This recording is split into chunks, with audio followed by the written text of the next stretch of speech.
spot kali ini? 1 bulan terakhir udah 12% lebih.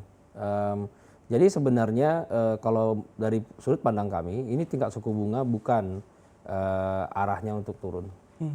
Justru saat ini adalah untuk stabilitas dari kurs. Dan juga penurunan suku bunga bukan strategi yang pas untuk saat ini. Saat ini kalau suku bunga diarahkan untuk likuiditas rupiah likuiditasnya melimpah di perbankan. Yang sangat jelas likuiditasnya bermasalah ya US dollar. Nah saat ini kita lihat dalam 1 bulan terakhir lebih dari 8 billion US dollar sudah keluar dari portfolio kita, dari obligasi dan juga dari saham. Jadi likuiditas dolar yang jelas dibutuhkan saat ini. Makanya kita bilang BI ini intervensi di pasar falas dan penurunan nilai rupiah 12% dalam 1 bulan mungkin terlalu tajam.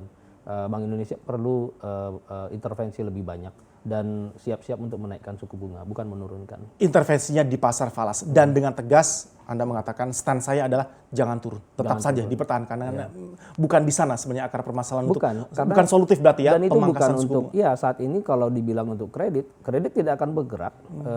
Jadi tingkat suku bunga diturunkan tidak akan menggerakkan kredit juga. Saat ini yang dilakukan oleh bank itu adalah wait and see seperti apa keadaan dalam 6 bulan ke depan. Perusahaan ya memang akan banyak yang kesulitan likuiditas, apalagi kalau misalnya dia bangkrut karena misalnya nanti social distancing dan sebagainya menurunkan demand produknya.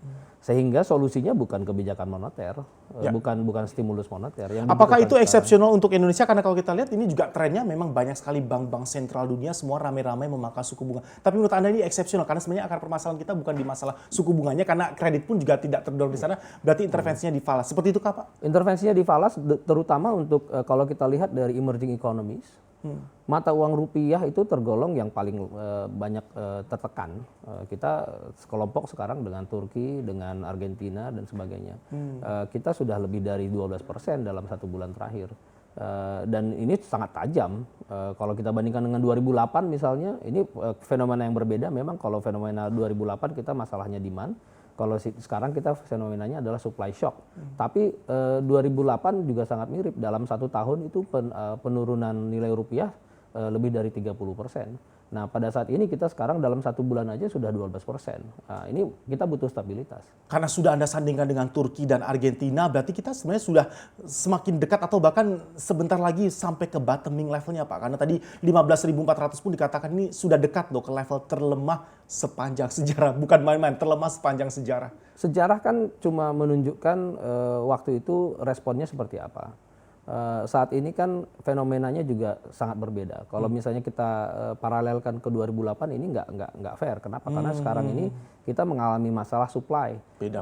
Ketika terjadi mulai dari Wuhan, supply untuk input kita terganggu, impor mesin terganggu, sehingga ini nanti masalahnya supply. Lalu kemudian kita akan mulai social distancing ini, kita nggak tahu sampai berapa lama. Dengan demikian pasti demand akan turun. Alias bukan karena efektif demand ya, bukan daya belinya, tapi karena memang terbatasnya mobilitas. Sehingga aktivitas orang di luar berkurang, jumlah kebutuhan yang akan dibeli juga berkurang dan berbeda, lebih kepada kebutuhan pokok. Nah ini akan membuat kalau ini terus berlanjut, nggak tahu sampai berapa lama, pasti akan bermasalah di corporate-nya, bermasalah di firm-nya. Sehingga nanti kalau itu terjadi, solusinya bukan kebijakan moneter. Solusinya adalah memang langsung harus menolong failing companies, failing firms.